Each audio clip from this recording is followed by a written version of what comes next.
Hello friends, कैसे हैं आप सभी। स्वागत करते हैं आपकी अपनी यूट्यूब चैनल पर। आज की क्लास में हम जो 2021 का जो यूपी टेट साइंस का पेपर है उसके जो भी क्वेश्चन है वो डिस्कस करेंगे। इसको हमने टोटल कितने क्वेश्चन जो साइंस के आते हैं, टोटल जो क्वेश्चन आते हैं वह 30 क्वेश्चन आते हैं। कितने क्वेश्चन आते हैं? 30 क्वेश्चन आते हैं, जिनमें से 15 क्वेश्चन को हम इस क्लास में डिस्कस करेंगे और 15 क्वेश्चन को हम अगली क्लास में डिस्कस करेंगे। यह कब का पेपर है? 2021 का प्रीवियस ईयर क्वेश्चन है। इसमें हम क्या करेंगे, साइंस के 2021 में जो क्वेश्चन आए थे साइंस के, वो हम इस वीडियो में इस क्लास में सॉल्व करने वाले हैं। तो चलिए देखते हैं, निम्नलिखित में से कौन सा पेट्रोलियम का उत्पाद नहीं है? पैराफिन मोम, स्नेहक तेल, सीएनजी, बिटुमेन। तो इसका सही जवाब हो जाएगा, वो हो जाएगा सीएनजी। सीएनजी क्या है? यह पेट्रोलियम का उत्पाद नहीं है। बाकी जो पैराफिन मोम है, स्नेहक तेल है और बिटुमेन है, यह तीनों क्या है? यह पेट्रोलियम के उत्पाद हैं। यह क्या है? यह पेट्रोलियम के उत्पाद हैं। ऐसे ही जितने भी प्रीवियस ईयर क्वेश्चन हैं जो भी एग्जाम में आए हैं यूपी टेट में साइंस के, वो सभी धीरे धीरे करके हम अपनी क्लास में कवर कर लेंगे। चलिए चलते हैं अगले क्वेश्चन की तरफ। अगला क्वेश्चन है, एक अवतल दर्पण के सामने एक वस्तु रखी है। यानी एक अवतल दर्पण है और उसके सामने एक वस्तु रखी है। यदि इसका वास्तविक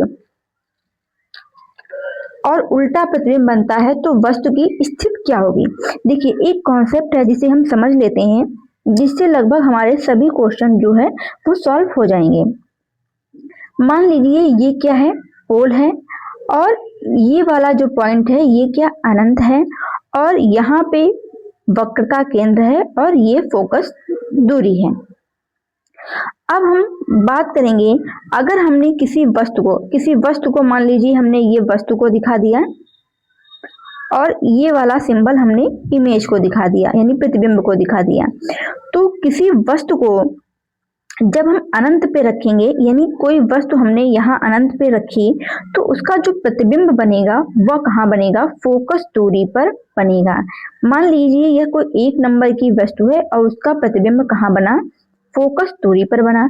फिर हमने किसी वस्तु को अनंत और वक्रता केंद्र के बीच रखा, यानी यहाँ पर रखा किसी वस्तु को, और उसका जो प्रतिबिंब बनेगा वह फोकस दूरी और वक्रता केंद्र के बीच में बनेगा, यानी यहाँ पर बनेगा प्रतिबिंब उसका।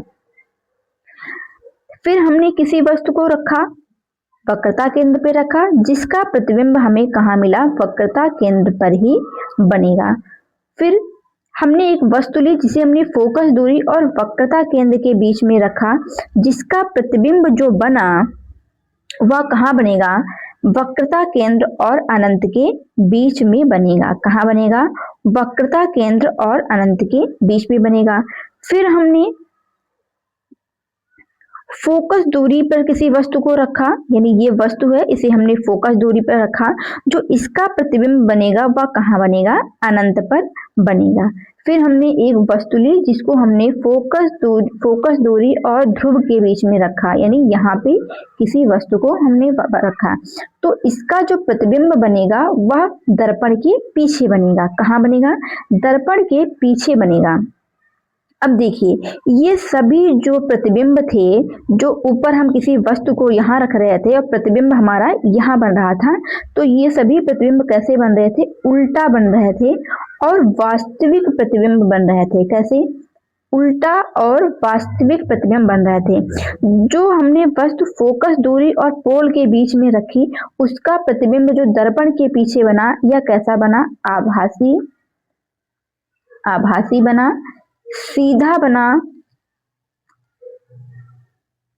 और ये जो वस्तु है इससे कैसा बनेगा? बड़ा बनेगा। आभासी बनेगा, सीधा बनेगा, वस्तु से बड़ा बनेगा।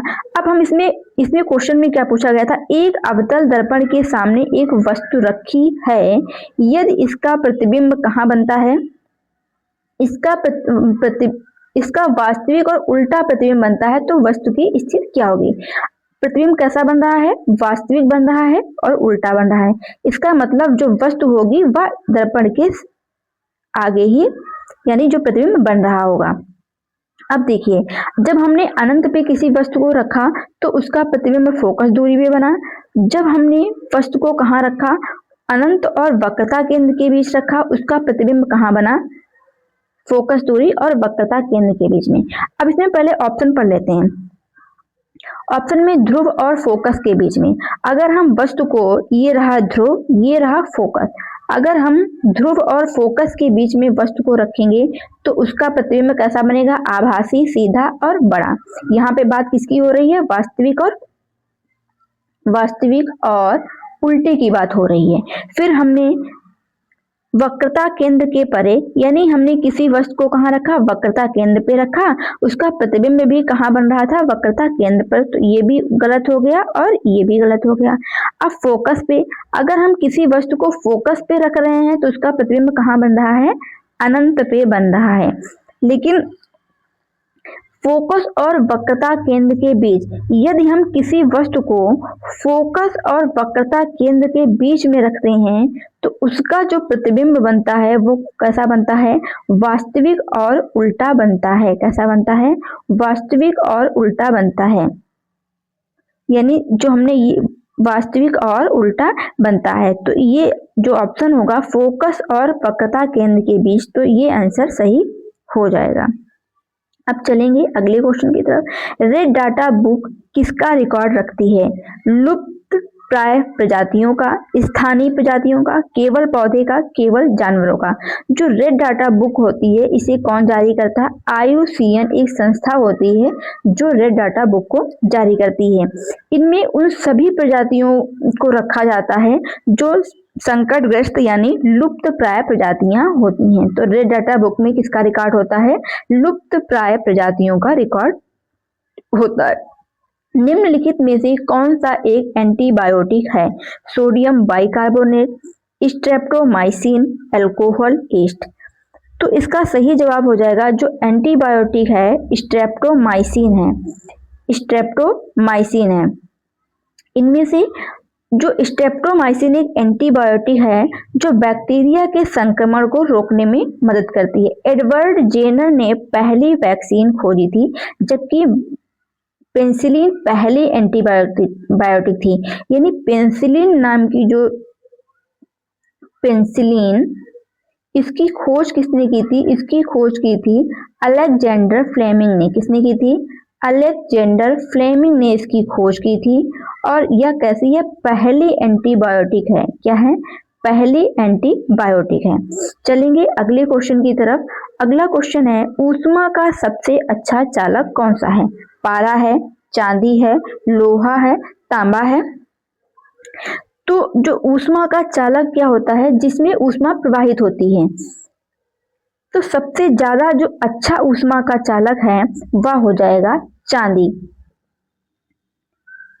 पेनिसिलिन की खोज किसने की थी, पेनिसिलिन की खोज अभी हमने बात की पिछले क्वेश्चन में, यह अलेक्जेंडर फ्लेमिंग ने की थी। पेनिसिलिन की खोज किसने की थी, अलेक्जेंडर फ्लेमिंग ने की थी।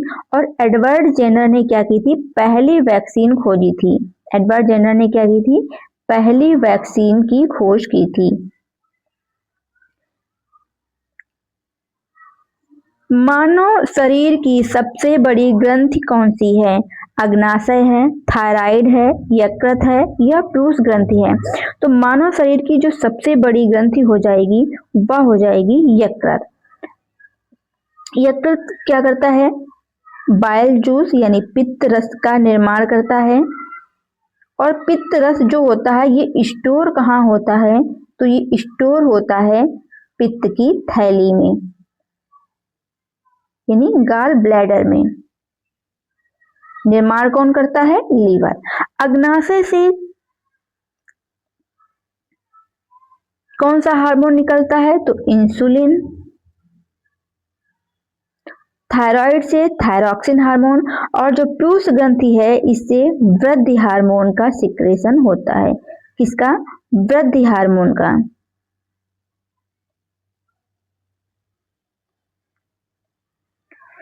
एलपीजी का मुख्य घटक क्या है? मीथेन है, एथेन है, प्रोपेन और ब्यूटेन है या हाइड्रोजन है? तो जो एलपीजी है इसका जो मुख्य घटक है वह हो जाएगा प्रोपेन और ब्यूटेन। क्या हो जाएगा? प्रोपेन और ब्यूटेन। कोशिका का शक्ति केंद्र किसे कहा जाता है? राइबोसोम को कहा जाता है, माइटोकॉन्ड्रिया को कहा जाता है, लाइसोसोम को कहा जाता है या गोल्गी काय को कहा जाता है?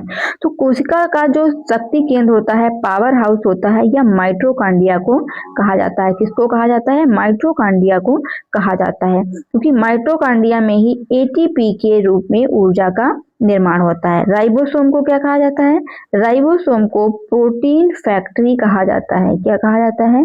प्रोटीन फैक्ट्री कहा जाता है। लाइसोसोम को आत्महत्या की थैली। क्या कहा जाता है? आत्महत्या की थैली कहा जाता है। चलते हैं अगले क्वेश्चन की तरफ। अगला क्वेश्चन है, दही जमने के लिए कौन सा सूक्ष्म जीव उत्तरदायी होता है?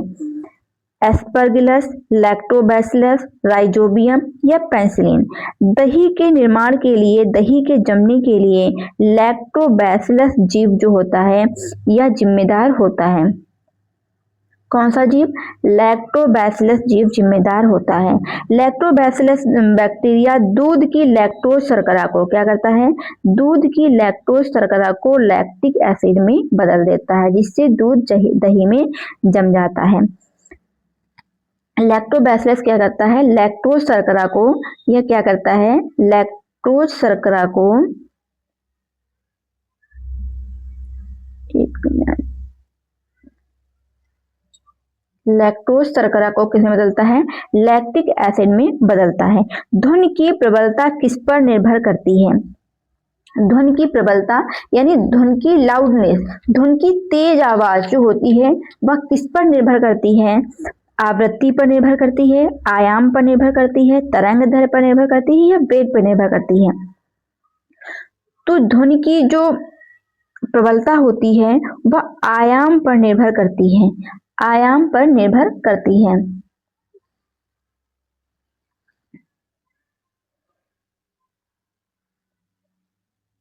प्रकाश वर्ष किसकी इकाई है? समय की, प्रकाश की तीव्रता की, दूरी की या द्रव्यमान की? तो जो प्रकाश वर्ष है वह दूरी की इकाई है। प्रकाश वर्ष क्या होता है? एक वर्ष में प्रकाश द्वारा चली गई दूरी, एक वर्ष में प्रकाश द्वारा चली गई दूरी क्या कहलाती है? प्रकाश वर्ष कहलाती है। निम्नलिखित में से कौन सा एक संपर्क बल है? चुंबकीय बल, स्थिर वैद्युत बल, घर्षण बल या गुरुत्वाकर्षण बल? तो इसका सही जवाब हो जाएगा घर्षण बल। घर्षण बल कैसा बल है? एक संपर्कीय बल है। घर्षण बल तभी कार्य करता है जब दो सतहें एक दूसरे के संपर्क में हों। बाकी तीनों यानी चुंबकीय बल है, विद्युत बल है या गुरुत्वाकर्षण बल है, यह गैर संपर्कीय बल है। घर्षण में क्या होता है कि दो सतहें होती हैं जो एक दूसरे के संपर्क में होती हैं। रिकेट्स रोग किस विटामिन की कमी से होता है? तो जो रिकेट्स रोग होता है, सूखा रोग भी जिसे कहते हैं, वह विटामिन डी की कमी के कारण होता है। और विटामिन डी हमें किससे प्राप्त होती है? सूर्य के प्रकाश से। किससे? सूर्य के प्रकाश से हमें विटामिन डी प्राप्त होती है। चलते हैं अगले क्वेश्चन की तरफ। स्टेनलेस स्टील का एक मिश्र धातु है जिसमें लोहे के साथ क्या मिलाया जाता है? यानी स्टेनलेस स्टील जो है या मिश्र धातु है, इसमें लोहे के साथ क्रोमियम और निकेल मिलाया जाता है। क्या क्या मिलाया जाता है? क्रोमियम और निकेल मिलाया जाता है। आज के वीडियो में इतने ही क्वेश्चन थे। जो हमारे पेपर में जो साइंस के जो क्वेश्चन आते हैं वो टोटल 30 क्वेश्चन आते हैं, जिसमें से 15 क्वेश्चन हमने इस क्लास में डिस्कस कर लिए हैं और 15 क्वेश्चन जो हम होंगे वो नेक्स्ट क्लास में करेंगे। ऐसे ही ये 2021 का क्वेश्चन पेपर है। इसके बाद में 2019 का यानी जिस ईयर में जो एग्जाम हुए हैं यूपी टेट के, उसके साइंस के क्वेश्चन को हम लगातार डिस्कस करेंगे। तो चलिए मिलते हैं अगली क्लास में, तब तक के लिए जय हिंद जय भारत।